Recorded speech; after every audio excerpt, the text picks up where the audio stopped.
Minute کا راستہ ہے، لوگ رات کو چلے اور دوسرے دن 11 بجے پہنچے، راستے میں ہی یہ پھنسے رہے، بہت رش تھا۔ تو طواف کا بھی جو منظر تھا اس زمانے میں وہ بھی قابل دید تھا۔ تو ایک دن ایسا ہوا کہ میں کعبے وہ بیت اللہ کی کیا کہنا چاہیے مسجد حرام کی چھت پہ کھڑا ہوا، تیسری منزل جو بنتی ہے چھت ہے اس کی دیوار پہ کھڑا ہوا، صبح کی نماز کے بعد میں وہ طواف کا منظر دیکھ رہا تھا۔ تو ٹھنڈی ہوا چل رہی تھی، وہ منظر دیکھتے دیکھتے مجھے اونگ آ گئی، اور ایک کیفیت ہوتی ہے جو کہ نہ تو نیند ہوتی ہے اور نہ بیداری ہوتی ہے، اس میں بہت سارے مکاشفات ہوتے ہیں انسان کو، وہ نہ خواب ہوتا ہے اور نہ الہام ہوتا ہے وہ کے درمیان والی چیز ہوتی ہے۔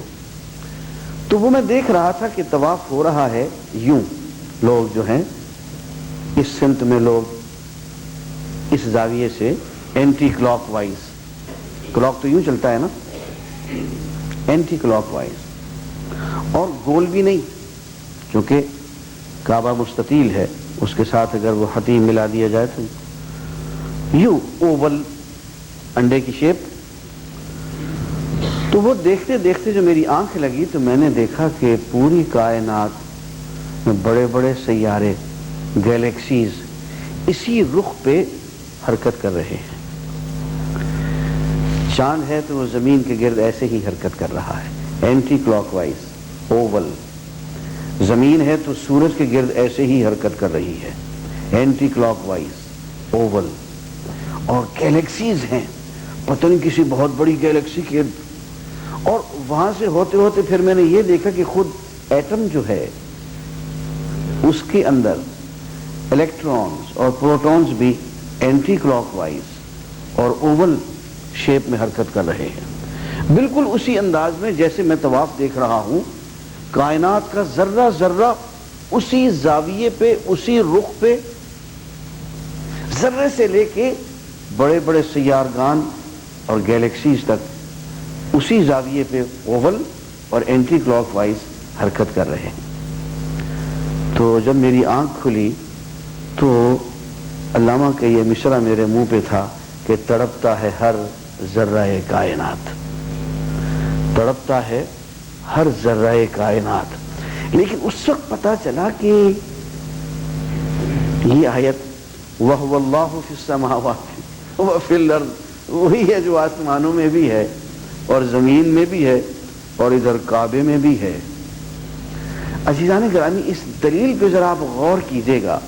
یہ تو 20ویں صدی میں ہمیں پتہ چلا نا کہ چاند یوں حرکت کرتا ہے زمین کے گرد، زمین یوں حرکت کرتی ہے سورج کے گرد، سورج یوں حرکت کرتا ہے اپنی گیلیکسی کے گرد، اور الیکٹرونز اور پروٹونز جو ہیں وہ اپنے مرکزے کے گرد یوں حرکت کرتے ہیں۔ یہ تو اب پتہ چلا نا۔ لیکن یہ طواف کا نظام جو ہے یہ تو پرانی بات ہے نا جی، یہ کم از کم 10-12 ہزار سال پرانی بات ہے۔ یہ رخ کس نے سکھایا؟ یہ 20ویں صدی کے سائنسدان تو نہیں سکھا کے گئے تھے۔ تو لگتا ہے کہ وہی ہے جس نے کہ طواف کی سمت متعین کی ہے، اوول اینٹی کلاک وائز، اور کائنات کے ہر سیارے کی اور ہر ذرے کی حرکت کی سمت متعین کرتی ہے۔ وہی ہے وَهُوَ اللَّهُ فِي السَّمَاوَاتِ وَفِي الْأَرْضِ، وہی ہے اللہ جو آسمانوں میں بھی ہے، زمین میں بھی ہے اور اس کعبے میں بھی ہے، اور ہر چیز کی حرکت کا رخ اور ایک ہی رخ، ہر جگہ ایک ہی رخ متعین کر رہا ہے۔ عزیزان گرامی، حضور اکرم صلی اللہ علیہ وسلم کی ایذار ثانی،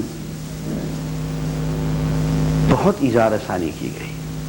حضور فرماتے ہیں کہ انبیاء میں سب سے زیادہ جن لوگوں کو تکلیف پہنچائی جاتی ہے وہ انبیاء ہیں، اور انبیاء میں جتنی ایذا اور تکلیف مجھے پہنچائی گئی ہے اور کسی کو نہیں پہنچائی۔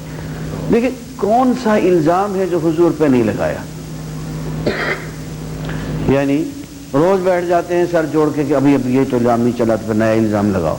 اچھا کہا کہ بھئی یہ ساحر ہے تو ساحر آ گئے، وہ اتنا بڑا ساحر جس نے کہ شہر کے شہر پلٹ دیے ہیں، دیکھیں تو صحیح ہم بھی ساحر ہیں، کچھ اس سے سیکھیں۔ اب جو گئے تو پتہ چلا کہ یار نہیں، اس کو تو سحر کا تو ایک لفظ بھی بیچارے کو نہیں آتا۔ پتہ چلا کہ بھئی یہ الزام ہے، ایک انجینئر کے سامنے دوسرا انجینئر بیٹھے، فوراً 1 منٹ میں پتہ چل جاتا ہے کہ یہ میرے فن کا آدمی۔ ایک شاعر کے سامنے ایک دوسرا شاعر بیٹھے، 2 منٹ میں پتہ چل کہ یہ شاعر آدمی ہے۔ ایک ڈاکٹر کے سامنے دوسرا ڈاکٹر بیٹھا ہو، 1 منٹ میں اس کو پتہ چل جاتا ہے کہ یہ ڈاکٹر ہے۔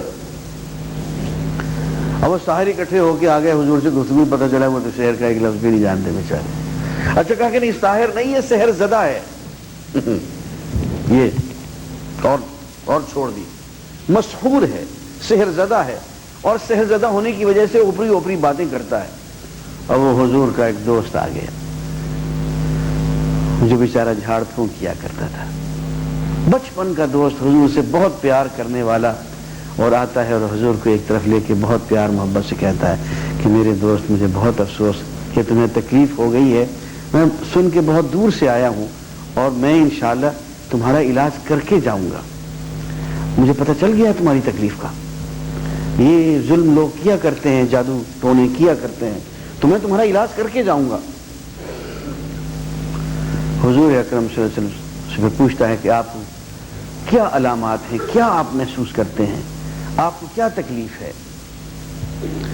تو آپ فرماتے ہیں کہ میں اپنی تکلیف بیان کرتا ہوں۔ تو آپ نے خطبہ جمعہ جو ہے نا، یہ آپ نے پڑھنا شروع کیا، الحمدللہ نحمدہ ونستعینہ ونستغفرہ ونؤمن بہ ونتوکل علیہ۔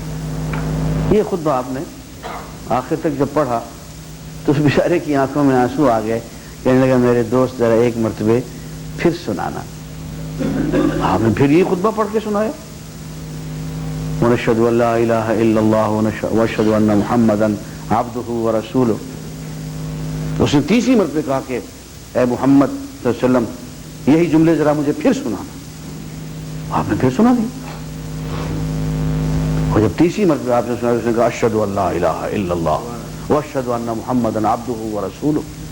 تبھی علاج کرنے آیا تھا، اپنا علاج ہو گیا۔ تو سحر زدہ ہے، نہیں چلا، کہا کاہن ہے۔ وہ بڑے بڑے کاہن آ گئے، وہ دیکھو یار اس کو تو کہانت کا ایک لفظ نہیں آتا۔ پھر کہا جی یہ شاعر ہے۔ ایک ایک کی بات، دوسرا الزام، تیسرا الزام، اور پھر جب زچ ہو گئے تو پھر الٹے سیدھے سوالات۔ اب دیکھیے سوال پہ غور کیجئے۔ عبداللہ بن ابی امیہ یہ سوال کرتا ہے کہ بات یہ ہے جناب کہ اس وقت تک ہم آپ پہ ایمان نہیں لا سکتے جب تک کہ ہم یہ نہ دیکھیں اپنی آنکھوں سے کہ آپ ہمارے سامنے آسمان پہ چڑھ گئے ہیں، اور ہمارے سامنے آپ آسمان سے اترے ہیں، اور آپ کے ہاتھ میں کتاب ہے، اور اس کتاب میں لکھا ہوا ہے میرے نام کہ اے عبداللہ بن امیہ، تم محمد الرسول محمد صلی اللہ علیہ وسلم کی رسالت پہ ایمان لے آؤ۔ تو حضور نے اس کی طرف ذرا غور سے دیکھا، یہ کہنے کے بعد کہتے یار لگتا ہے تم یہ بھی کر گزرو گے۔ نہیں یار نہیں، ایمان نہیں لائیں گے تم پہ۔ قرآن مجید کی یہ آیات نازل، وَلَوْ نَزَّلْنَا عَلَيْكَ كِتَابًا فِي قِرْطَاسٍ فَلَمَسُوهُ بِأَيْدِيهِمْ لَقَالَ الَّذِينَ كَفَرُوا إِنْ هَذَا إِلَّا سِحْرٌ مُبِينٌ۔ اگر ہم نے آسمان سے ایک کتاب نازل کی، ان کے سامنے کاغذ نازل کیے، اور اس کو یہ اپنے ہاتھ سے چھو لیں کہ واقعی آسمان سے یہ کتاب نازل ہوئی ہے، تو پھر بھی یہ لوگ ایمان لانے کی بجائے کہیں گے ان ھذا الا سحر مبین، بھائی بہت بڑا جادو ہے، مان گئے ہم آپ کو۔ تو الزام پھر بھی سحر کا رہے گا، ایمان کی طرف پھر بھی نہیں آئیں گے۔ الرحمن الرحیم۔ عزیزان گرامی، حضور اکرم صلی اللہ علیہ وآلہ وسلم کی خدمت میں کچھ لوگ اکٹھے ہو کے آئے، اور آپ دیدہ ہو کے انہوں نے یہ شکایت کی کہ انا اصبنا ذنوبا عظاما، کہ یا رسول اللہ ہم سے تو بڑے بڑے گناہ ہو چکے ہیں، ہم کیا کریں؟ حضور اکرم صلی اللہ علیہ وآلہ وسلم خاموش ہو گئے اور یہ آیات نازل ہوئی، وَإِذَا جَاءَكَ الَّذِينَ يُؤْمِنُونَ بِآيَاتِنَا فَقُلْ سَلَامٌ عَلَيْكُمْ كَتَبَ رَبُّكُمْ عَلَى نَفْسِهِ الرَّحْمَةَ أَنَّهُ مَنْ عَمِلَ مِنْكُمْ سُوءًا بِجَهَالَةٍ ثُمَّ تَابَ مِنْ بَعْدِهِ وَأَصْلَحَ فَإِنَّهُ غَفُورٌ رَحِيمٌ۔ اے نبی صلی اللہ علیہ وآلہ وسلم، جب آپ کی خدمت میں ایسے لوگ آ جائیں جو ہماری آیات پہ ایمان رکھنے والے ہیں تو ان سے یوں کہیے کہ تم پہ سلامتی ہو،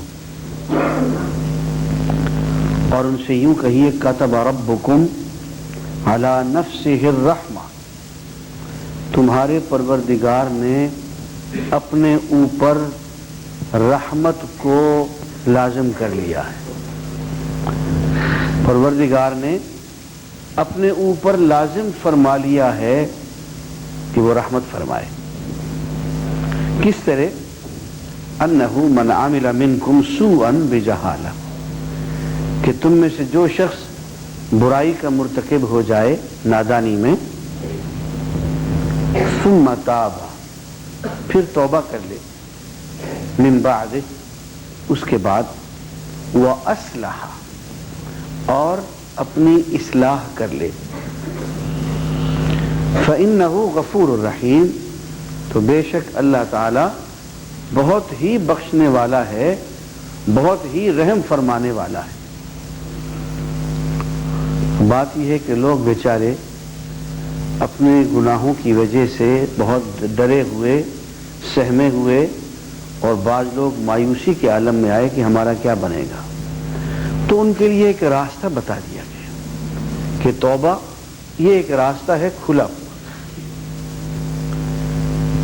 توبہ کرے سچے دل سے، اس کے بعد اپنی اصلاح کر لے، زندگی کا رخ بدل لے، تو پھر اللہ جو ہے غفور الرحیم۔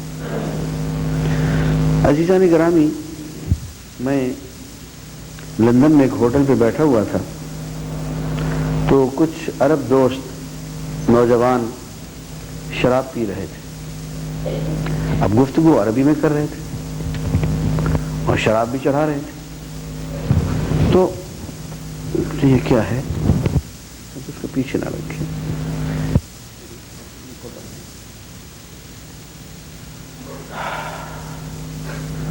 تو میں نے ان سے کہا کہ بھائی تم مسلمان ہو؟ کہنے لگے ہاں الحمدللہ۔ تو میں نے کہا یہ کیا کر رہے ہو؟ کہتے ہیں لا تعرف یا شیخ ان اللہ غفور الرحیم، شیخ تم اتنا بھی پتہ نہیں کہ اللہ غفور الرحیم ہے؟ میں نے کہا اچھا کیا تم نے بتا دیا۔ میں نے کہا ایسا کرتے ہیں، ہم تیسری منزل پہ اوپر بیٹھے ہوئے تھے، ہم نے کہا ایسا کرتے ہیں کہ آج اس کی غفور الرحیمی کا امتحان لیتے ہیں۔ کہنے لگے کیسے؟ میں نے کہا دیکھیں جو غفور الرحیم ہے تو پھر ہر جگہ غفور الرحیم ہوگا، دیکھو نا یہ اس کے کچھ قواعد ہیں جو اس نے بنائے ہوئے ہیں اخلاقی، کہ دیکھو میرے سوا کسی کی عبادت نہیں کرنا، غیر کو سجدہ نہیں کرنا، فلاں گناہ فلاں گناہ فلاں گناہ نہیں کرنا، شراب نہیں پینا، اخلاقی قواعد۔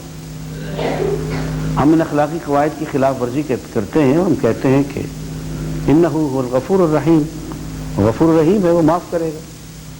میں نے کہا ایسے ہی اس کے کچھ قواعد ہیں، فزیکل لاز ہیں، طبیعی قوانین ہیں۔